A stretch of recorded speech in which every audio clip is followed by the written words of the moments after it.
noite a todos. Olá, boa noite. Sejam bem-vindos a mais uma noite de estudos do livro Nosso Lar. Então aqui já vamos dando boa noite para o seu Patrício, para a Carla Lima, para a Dona Cristina, para a Dione. E todo mundo que está conosco. é isso aí. Vamos fazer nossa prece? Vamos. Faz. Vamos todos elevar nosso pensamento, pensar em Jesus, nos nossos mentores espirituais, nossos bons espíritos, amigos, que eles possam nos ajudar, que eles possam estar conosco nessa noite de estudos, para que possamos receber e perceber essas energias boas que vêm para nós através do conhecimento. Obrigada, Jesus, abençoe a todos nós, que assim seja. Assim seja. Tia Jane também está aqui com a gente. Sim, vamos lá. Deixa eu pegar meu livro aqui. Escondidinho atrás. Já perdi. Está no capítulo 33. Capítulo 34. A gente vai começar o capítulo 34, gente. Já começamos ele agora? Sim. Então vamos lá. Capítulo 34, os recém-chegados do umbral. Estacaram as matilhas de cães ao nosso lado, conduzidas por trabalhadores de pulso firme. Daí a minutos, estávamos todos enfrentando os enormes corredores de ingresso às câmaras de retificação. Servidores movimentavam-se apressados. Alguns doentes eram levados ao interior, sob amparo forte. Não somente Narcisa, Salúcio e outros companheiros se lançavam à lide, cheios de amor fraternal, mas também os samaritanos mobilizavam todas as energias no afã de socorrer. Alguns enfermos portavam-se com humildade e resignação. Outros, todavia, reclamavam em altas vozes. Atacando igualmente o serviço, notei que uma velhota procurava descer do último carro com muita dificuldade. Observando-me perto, exclamou espantado: "Tenha piedade, meu filho. Ajude-me, por amor de Deus." Aproximei-me com interesse. "Cruzes, credo," continuou benzendo-se. "Graças à providência divina, afastai-me do purgatório. Ah, que malditos demônios lá me torturavam! Que inferno! Mas os anjos do Senhor sempre chegaram." Ajudei-a a descer, tomado de extrema curiosidade. Pela primeira vez, ouvia referências ao inferno e ao purgatório, partidas de uma boca que me parecia calma e ajuizada, talvez obedecendo mais à malícia que me era peculiar. Interroguei: "Vem assim de tão longe?" Falando desse modo, afetei ares de profundo interesse fraternal, como costumava fazer na terra, olvidando por completo naquele instante as sábias recomendações da mãe de Lísias. A pobre criatura, percebendo meu interesse, começou a explicar-se. Então, vamos. Então, gente, o André Luiz aqui, ele foi para ajudar a recepção do pessoal que estava chegando daquelas regiões umbralinas. Elas tinham desencarnadas e estavam naquelas regiões, vocês se lembram? Lá do início do livro, de esgotamento mental. E uma dessas pessoas que chegou ali começou a falar de inferno, de purgatório, de anjo, com uma mentalidade bem católica, uma religião predominante, sem nenhuma crítica, só uma constatação, mas exatamente com esse discurso de purgatório, de inferno, de anjos. E o André Luiz, ele ficou interessado, porque ele não tinha ouvido falar sobre isso. E aqui mesmo ele faz essa observação, né? Olha, eu, seguindo uma tendência mundana de curiosidade, esqueci as lições da Dona Laura. Da Dona Laura. Todo mundo lembra que a Dona Laura recomendou, né? Para que ele não fosse Deixasse curioso. a curiosidade de lado. E vamos ver, ó, porque isso daí ainda tem consequências, né? Aqui também o seu Bernardo, a Sálvia, boa noite, Deus abençoe. Vamos ver então como se desdobra esse trechinho, Vamos. né? De grande distância, ela respondeu: fui na terra, meu filho, mulher de muitos bons costumes. Fiz muita caridade. Rezei incessantemente como sincera devota. Mas quem pode com as artes de Satanás, ao sair do mundo, vi-me cercada de seres monstruosos que me arrebataram em verdadeiro torvelinho. A princípio, implorei a proteção dos arcanjos celestes. Os espíritos diabólicos, entretanto, conservaram-me enclausurada. Mas eu não perdia a esperança de ser libertada, de um momento para outro, porque deixei os dinheiros para a celebração de missas mensais por meu descanso. Que vale uma notinha. Então ela já começa falando que ela, aquilo que você comentou, né, dessa questão da religião, que ela rezava incessantemente, que ela fazia caridade, né, só enaltecendo as suas qualidades.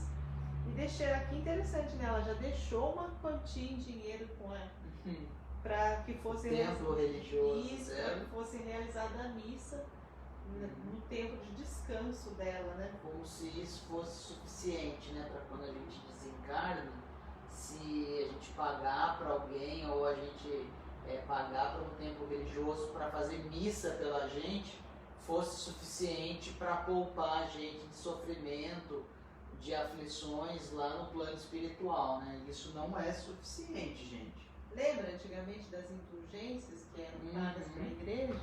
Sim. Algo assim. Atendendo ao impulso vicioso de perseguir assuntos que nada tinham a ver comigo, insisti. Como são interessantes as suas observações, mas não procurou saber as razões de sua demora naquelas paragens? Absolutamente não, respondeu persignando-se. Como lhe disse, enquanto estive na terra, fiz o possível por ser uma boa religiosa. Sabe o Senhor que ninguém está livre de pecar. Meus escravos provocavam rixas e contendas. Olha só que ela vai começar a se revelar agora. Meus escravos provocavam rixas e contendas. E embora a fortuna me proporcionasse vida calma, de quando em quando era necessário aplicar disciplinas. Os leitores... Os feitores. Aqui está leitores no meu. Né? Os feitores eram excessivamente escrupulosos, e eu não podia hesitar nas ordens de cada dia. Não raro, algum negro morria no tronco para escarmento geral. Outras vezes, era obrigada a vender as mães cativas, separando-as dos filhos, por questões de harmonia doméstica. Nessas ocasiões, sentia morder-me a consciência, mas confessava-me todos os meses, quando o padre Amâncio visitava a fazenda. E depois da comunhão, estava livre dessas faltas veniais. Porque, recebendo a absolvição no confessionário e ingerindo a sagrada partícula, estava novamente em dia com os meus deveres para com o mundo e com Deus. Gente, percebam os paradoxos dessa mulher, as contradições. Percebam bem isso. Ela, pelo jeito, era uma senhora de escravo, era uma senhora rica que deveria ter vivido no Brasil na época da Brasil colônia, né, que era permitido a escravidão. Então ela tinha os escravos e ela usava através dos seus serviçais de violência para manter a disciplina entre os escravos, separava mães de filhos por questões ali de condução daqueles escravos para que aquela mulher fosse serviçal dela. E daí depois ela achava que se ela fosse no templo religioso, se confessasse para o sacristão, se confessasse pela autoridade, perante a autoridade religiosa, que ela recebesse aquele corpo do Cristo, ela achava que estaria quite com isso. E isso não tem nada a ver com o preceito cristão, a lei do amor. Então percebam a contradição. Ao mesmo tempo em que ela açoitava o escravo até culminando na morte dele, ela corria para ir confessar com o padre. Como se o padre tivesse autoridade, com todo respeito a todas as religiões, para tirar qualquer erro e equívoco nosso em termos de responsabilidade espiritual. E aqui ela deixa uma pontinha, né, do que a gente pode dizer. Porque ela diz assim, isso tudo, de separar as mães, do escravo morrer no tronco, me incomodava um pouquinho. Então ela sabia, no fundo, lá bem no fundo, ela tinha essa noção de que não era legal. Consciência de culpa, A né? consciência acusava isso, mesmo que de uma forma que ela deixasse passar assim, não, corresse para se confessar, mas já tinha isso lá incomodando, né? E isso daqui, Kátia, volta muito naquela passagem de Jesus Cristo. Se tens algo contra seu irmão, deixa a tua oferenda aí perante o altar e vá primeiro se reconciliar com ele. O que isso significa? Que para Deus pouco importa o seu dinheiro que você deixa no templo religioso. E isso é muito lógico, porque se Deus é o criador de todo o universo, o que a gente pode oferecer para ele? Isso é muito contraditório. Então, para Jesus, para Deus, o que importa é a nossa reconciliação, é a gente tratar com respeito, a gente tratar com apreço, a gente respeitar a dignidade do próximo, não é? Aqui, ela tratava esses escravos como objetos e não como pessoas. E todos os que, de alguma forma, já escravizaram, tratavam aquelas pessoas como objetos e não como pessoas. Não tinha dignidade da pessoa humana. Então isso é uma afronta à lei de Deus. Posso fazer uma colocação aqui, Flávio? Pode que não sim, tem Kátia. muito a ver com A isso. Valéria colocou uma questão aqui, mas eu acho que apagou. Não estou vendo. Manda de novo, Valéria. Valéria, eu vi que você colocou alguma coisa aqui, mas sumiu. Manda de novo, você colocou interessante e sumiu. Aqui a Sueli tá com a gente, a Estela também. Beijo para todo mundo. Então, essa época da escravidão no Brasil, ela gerou muita energia negativa, né? Uma carga pesada para o povo brasileiro, né? Para o Brasil inteiro. Prova coletiva, né? Uma prova coletiva. E se a gente parar para pensar hoje, né, dia 4 de março de 2021, Brasil, a gente vê que a gente está coletivamente sofrendo muito, né? Será que tem alguma relação? Será que isso tem Com certeza. alguma coisa a ver com... Porque se a gente olhar para a história do nosso país, né, o que a gente teve de pior, né, depois, né, de guerras e tudo mais, a escravidão é algo a se considerar, Sim, né? a gente tem uma dívida, né, com relação à Coletiva, escravidão, né? Porque houve escravidão aqui no Brasil, mas em outros países também tem responsabilidades. Colocação da Valéria aqui, Kátia, ó. É interessante que naquela época a igreja era conivente com essas práticas escravocatas. É verdade, né? Porque se você for parar para refletir, seria dever de uma autoridade religiosa, de seguidora do Cristo, já trazer essa ideia de que, olha... Todos somos irmãos. Exato, a igualdade, né? Filhos do mesmo pai. E é interessante, aqui mais ou muito, embora tivéssemos vários religiosos que ajudavam os escravos, é verdade. Tinha vários jesuítas, né? Que auxiliavam, que sim, a gente percebe que realmente uns eram mais eram mais sabedores dessas leis divinas, né? Ao passo que outros eram mais voltados a interesses políticos. E é interessante, Kátia, porque a primeira criatura assim, que trouxe uma ideia de lei de igualdade foi o Cristo. A gente percebe nos estudos jurídicos da história do princípio da igualdade dos seres humanos, a gente tem uma das alusões ao cristianismo, ao próprio Cristo, considerando todos os seres iguais. Quando ele fala assim, o homem é imagem e semelhança de Deus. Quando ele fala que o homem é imagem e semelhança de Deus, ele está colocando todos em um nível de igualdade em termos de seres humanos. Sim. Por mais que eu seja juiz, promotor ou exerça qualquer coisa, todos somos iguais, né? Hoje eu estou, né?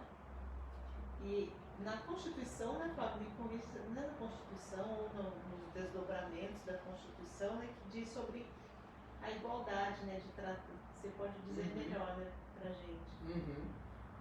Da questão de tratar os iguais de forma igual, os desiguais de forma desigual, da medida de suas desigualdades. Isso é bem interessante mesmo. Fala de novo pra gente. A gente deve tratar os iguais de forma igual e os desiguais de forma desigual na medida de suas desigualdades. Algumas pessoas elas reclamam, um exemplo, assim, a pessoa deficiente. Algumas pessoas reclamam de alguns, não é privilégio, mas algumas concessões, algumas prerrogativas, vamos assim dizer, que essas pessoas têm. Mas aí a gente tem que tratar os iguais de forma igual e os desiguais de forma desigual na medida de suas desigualdades. Daí é uma igualdade material. A gente fala da igualdade formal e a igualdade material. Por exemplo, os idosos, eles não são tratados de forma desigual. A gente chega no supermercado, não tem lá na porta do supermercado a vaga de idoso. Por quê? Porque ele já tem uma certa limitação física. Então você dá uma prerrogativa para ele parar mais perto, estacionar o carro dele. Então a gente trata os iguais de forma igual. É bem interessante. A Tistela fez um comentário interessante aqui também, Cátia. A escravidão vem desde a era antes de Jesus Cristo. Era a prática comum de subjugar e conquistar territórios. É verdade, naquela época, principalmente do Império Romano, sim, eles dominavam o território e virava escravo.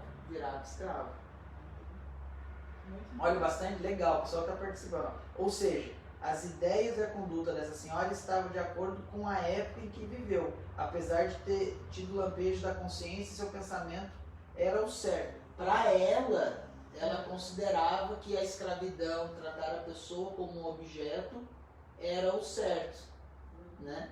E isso, com a evolução da humanidade, foi percebendo que não era. Então, uma coisa interessante, inclusive a gente entrando um pouco na história do Brasil, buscando aqui tem bastante coisa interessante, porque um dos motivos da queda do Império Romano é o quê? O Dom Pedro, do Império, da época do Império aqui no Brasil, era que o imperador, ele não tinha um filho homem, a princesa defendia a escravidão e ele perdeu o apoio dos fazendeiros, daquelas pessoas ricas. E daí que foi que conseguiu a independência do Brasil, porque ele perdeu esse apoio. Então ela era contra a escravidão. Então, como os fazendeiros eles eram a favor e ela era contra, ele começou a perder o apoio. Então isso é interessante. Mas isso apesar dela ter a consciência de que naquela época era certo, tanto é que ela tem as consequências aqui, né? Bem interessante isso. Algo mais? Alguma observação? Não, acho que aqui tem assunto para muita coisa, mas vamos lá, gente. Se alguém quiser, vamos colocar aí que é bem interessante. Tem bastante coisa legal aqui pra gente conversar. Então vamos lá. A essa altura, escandalizado com a exposição, comecei a doutrinar. Minha irmã, em razão da paz essa razão da paz espiritual era falsa. Os escravos eram igualmente nossos irmãos. Perante o Pai Eterno, os filhinhos dos servos são iguais aos dos senhores. Olha só, o André Luiz ele já tinha essa ideia e quis convencer a mulher com relação a isso. Né? Ele foi querer dar uma de autoridade moralista com ela, né? Ouvindo-me, ela bateu o pé autoritariamente e falou irritada. Isso aqui não. Escravo é escravo. Se assim não fora, a religião nos ensinaria o contrário. Pois se havia cativos em casa de bispos, quanto mais em nossas fazendas? Quem haveria de plantar a terra senão eles? E creia que sempre lhes concedi minhas senzalas como verdadeira honra. Em minha fazenda, nunca vieram ao terreiro das visitas, senão para cumprir minhas ordens. Padre Amâncio, nosso virtuoso sacerdote, disse-me na confissão que os africanos são os piores entes do mundo, nascidos exclusivamente para servirem a Deus no cativeiro. Então vejam só é o que a Valéria falou aqui, né? Vejam só que a própria autoridade religiosa tinha essa ideia com relação à escravidão. Que realmente existiam pessoas que nasceriam só para servir, para serem escravos, para serem possuídas. Como pode, né? Pensa então que me poderia encher de escrúpulos no trato com essa espécie de criaturas? Não tenha dúvida. Os escravos são seres perversos, filhos de Satã. Chego a admirar-me da paciência com que tolerei essa gente na terra. Olha o desprezo aí, né? E devo declarar que saí quase inesperadamente do corpo, por me haver chocado a determinação da princesa, libertando esses bandidos. Olha o que a gente está falando, né? Decorreram muitos anos, mas lembro-me perfeitamente. Achava-me adoentada havia muitos dias. E quando o padre Amâncio trouxe a nova da cidade, piorei de súbito. Como poderíamos ficar no mundo, vendo esses criminosos em liberdade? Certo, eles desejariam escravizar-nos por sua vez. E a servir a gente dessa laia, não seria melhor morrer? Recordo que me confessei com dificuldade. Recebi as palavras de conforto do nosso sacerdote, mas parece que os demônios são também africanos e viviam à espreita, sendo eu obrigada a sofrer-lhes a presença até hoje. E quando veio? Perguntei. Em maio de 1888. Então, é exatamente o que a gente está falando aqui, questão da escravidão. Interessante que ela até comentou da princesa, da abolição. E olha, e vejam, ela desencarnou em 1988 e ali já era 1945.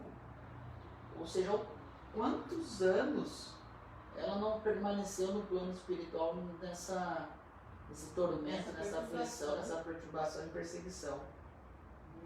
Muito interessante, né? Ó, o tio César está aqui com a gente também. Um beijo, tio César. Está aniversariando hoje. Um beijão. Parabéns, Deus abençoe. Então, Kátia, é interessante. Lembrei só uma coisinha que eu queria falar. Que aqui a gente vê a questão da indiferença, né, Kátia? Tem uma passagem no Evangelho falando da geração de hoje, né, 2000. Aqui essa moça desencarnou, Nossa Senhora desencarnou em 1988. O André Luiz viveu isso daqui em 1945. O Evangelho ele é de 1863. Nós estamos numa geração de 2021. Mas no Evangelho tem uma passagem que ele é bem interessante, que no Evangelho fala assim: a virtude dessa geração é a capacidade intelectual, a inteligência. E o vício dessa geração é a indiferença moral. Então a gente percebe pessoas inteligentíssimas, mas indiferentes ao próximo. E olha aqui, desde essa época, isso daqui é pura indiferença, é puro desprezo à condição da criatura humana. E pasmem, hoje, 2021, ainda existem pessoas com essa mentalidade. Infelizmente, verdade. E por isso que precisam dessas leis, dessas medidas desiguais, com uma parcela menor da população, para tentar diminuir, né, esse sofrimento e isso tudo que as pessoas passam, né, por conta da ignorância que nós temos. Sim, é verdade, cara. E daí a gente entra em várias discussões, a gente nem vai entrar aqui no mérito, mas fica só a reflexão, né? Porque daí a gente vai entrar nessa questão, Flávio, mas como ficam as cotas universitárias de concursos públicos para negros, para deficientes, para índios? Mas a gênese do pensamento é exatamente essa, de tentar trazer um equilíbrio para algo que um momento lá atrás teve um desequilíbrio. E infelizmente, gente, a gente pode até falar, o nosso país é um país que acolhe todo mundo, mas ainda, infelizmente, é um país racista. Seja por questão de pigmentação epidérmica, cor de pele, seja de procedência nacional, seja de opção sexual. Infelizmente, o nosso país ainda é religiosa, por religião. Por tudo. Infelizmente, a gente vê muitos casos ainda de intolerância, né, de desrespeito ou indiferença ao próximo. E isso tudo que ela exemplifica, que os escravos são criaturas, são perversos, são filhos de Satã. E esses exemplos todos que a gente lê, trazendo para o nosso dia nosso hoje, a gente fica chocado, né? Que existe isso. Mas é questão de raciocínio. Uma pessoa que tem essa mentalidade, que pare e pense um pouquinho, né? Puxa, Deus que é amor, que é bondade, que é justiça, que é o Criador do universo inteiro, que é dono, né? O nosso Pai maior, Ele ia fazer isso? Criaturas para servir, para trabalhar na terra, só isso? Para sofrer todo esse tempo? E você tocou num ponto interessante, Kátia. Sabe por quê? Porque muitas pessoas, elas acreditam, até mesmo por questão de alguma leitura errônea do Antigo Testamento, algumas interpretações equivocadas, exatamente disso que você falou, que Deus criou o demônio e Deus criou anjos. Ou seja, que Deus, diante da criação do universo, Ele, além de criar as criaturas humanas, os humanos, Ele criou seres à parte. Ora, anjos para fazer o bem e ora, demônios só para fazer o mal. Só que a gente nunca refletiu que se Deus, que a gente parte da premissa sempre, que Ele é soberanamente justo e bom, como pode um ser soberano? Soberano é o máximo, gente. Não tem nada mais do que Ele. Se Ele é soberanamente bom, como pode Ele criar criaturas, pessoas, seres, só para fazer mal? Perversos e cruéis. Isso não existe, gente. Então aqui a gente precisa de desmistificar uma coisa. Não existem demônios e não existem anjos. Flávio, como não existe anjo? Que absurdo. Gente, anjos, numa acepção da palavra de seres criados, bons já desde a criação, não existe. Anjos você pode considerar seres espirituais que viveram uma experiência, passaram por um processo de progresso, de evolução e se tornaram seres iluminados, seres evoluídos e divinos. Mas eles evoluíram, eles chegaram até lá, aquele nível, e hoje eles praticam o bem. Isso, ótimo. Você pode chamar de anjo, não tem problema. Mas tem que ter isso em mente. que não é ser criado a par fora da criação. São seres que evoluíram. E um dia nós, pasmem, eu, Flávio, serei um anjo também. Tô perto. Tô brincando. Gente, então todos nós, eu, a Kátia, você que está aí conosco estudando, um dia seremos espíritos. Aquele criminoso, estuprador, aquela pessoa com deficiência mental, todos. Você pode imaginar aquele ser mais vil, aquele ser mais repugnante que a gente tem. Assim, um dia ele vai progredir, um dia ele vai se tornar um ser espiritual. Por quê? Por que isso, Flávio? Porque existe uma lei de Deus, que é a lei do progresso. Tudo progride. Então ele está naquela condição temporariamente, pelo sofrimento, pelo processo de burilamento de Deus, que tem muita paciência, ele vai crescer, ele vai evoluir. E é o que a Estela está falando aqui, do livre-arbítrio. Todos nós temos a liberdade de escolha. Só que quando a gente fica renitente no mau caminho, Deus possui alguns métodos pedagógicos que nos induz, que nos impulsiona a sair daquela situação estagnada. Né, Cátia? Isso é muito interessante. E isso é muito misericordioso. São provas de amor de Deus pra gente, né? As pessoas ainda temem em acreditar em demônio, em coisa ruim, em Satanás. Isso não existe, gente. Não existe. Então não precisa ter medo. Eu tenho medo do demônio. Não precisa ter medo. E esses espíritos que supõem ser demônios, na verdade são espíritos, são seres como a gente, só que se comprazem no mal. Só que vai chegar um tempo em que, diante de tanto sofrimento, ele necessariamente vai ter que sair daquela situação. Hoje mesmo eu estava lendo um trechinho, Cátia, do Livro dos Espíritos. Agora eu não me recordo da questão, mas o trechinho eu me recordo.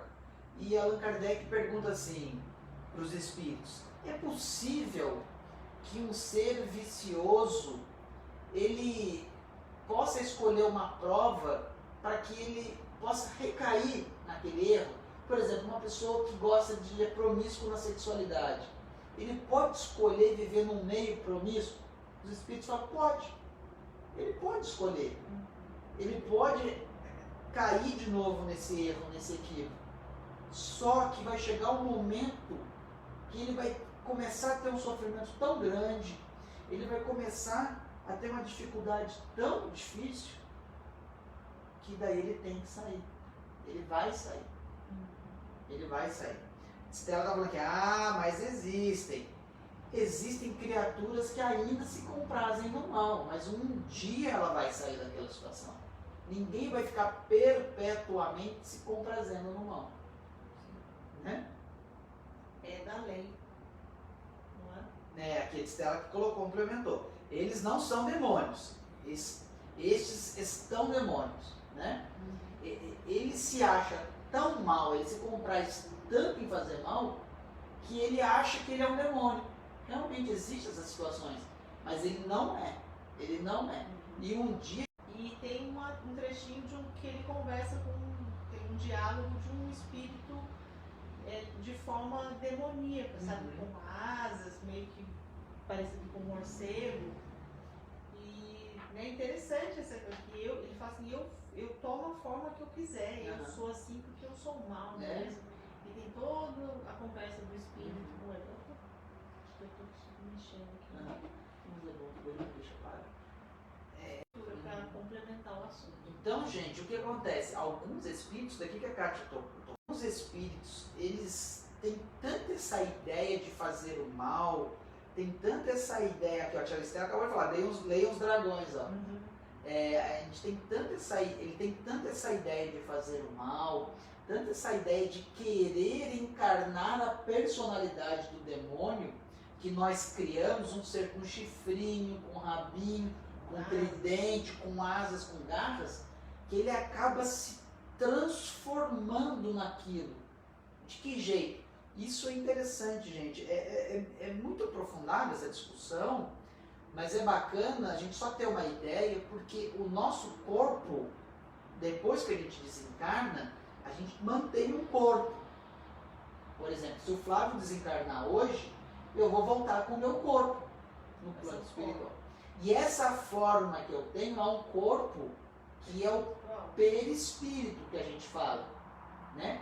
Que o perispírito, ele é o liame, ele é a ligação do espírito com o corpo físico. Então, no plano espiritual, quando a gente fala, nossa, eu vi um espírito, eu vi um fantasma, na verdade você viu o perispírito, né? Então, esse perispírito, ele tem uma característica, que é a plasticidade. Ele pode tomar forma. Então, ele pode adotar essa forma animalesca. Mas, a rigor, ele é uma criatura humana, com uma forma animalesca. No carnaval, faz muito tempo que eu não sei o que é carnaval, de pular carnaval. Mas a gente não põe uma festa fantasia, a gente não põe uma fantasia, eu vou fantasiar de caveira. Vou lá, coloco uma máscara. Eles adotam, eles modificam esse corpo e transformam ele em condições diabólicas, demoníacas. Então, mas ele não é um demônio. Né? Só está dentro. Ele só está, o que a tia falou. Então, isso é interessante. Acabou o nosso tempo, gente. Hoje foi muito interessante. Foi muito rápido. Gente, se tiver dúvida, Flávio, eu não entendi nada, me ajuda, manda um e-mail pra gente. Sim, pode ser o contato@samaritanos.com.br. Se você tem o nosso contato, porque tem muita gente que são nossas amigas aqui, nossos amigos do dia a dia, se for alguma dor, manda uma mensagem no WhatsApp, liga pra gente, pergunta, não tem problema, a gente está aqui pra conversar, para bater um papo daqui, para ajudar todo mundo. Tio César fez uma colocação, mas existem os espíritos de luz, ou seja, mais evoluídos que sempre estão ao nosso lado, nos protegendo, sempre. Nunca Sempre. estamos sozinhos, Nunca, abandonados. nunca. Realmente, a gente falou da parte ali dos espíritos mais que se comprazem nesse mal, mas a gente também tem o contraponto dos espíritos evoluídos, que nos protegem, que nos têm com muito carinho. Então, gente, acabou o tempo, não vai dar, a gente queria continuar conversando, mas não vai dar. Beijo para todos. Semana que vem a gente retoma e continua. Continue. Quem quiser, anota a pergunta, manda aí, que a gente vai respondendo semana que vem. Tá bom. Tchau, tchau, gente. Bacana, legal.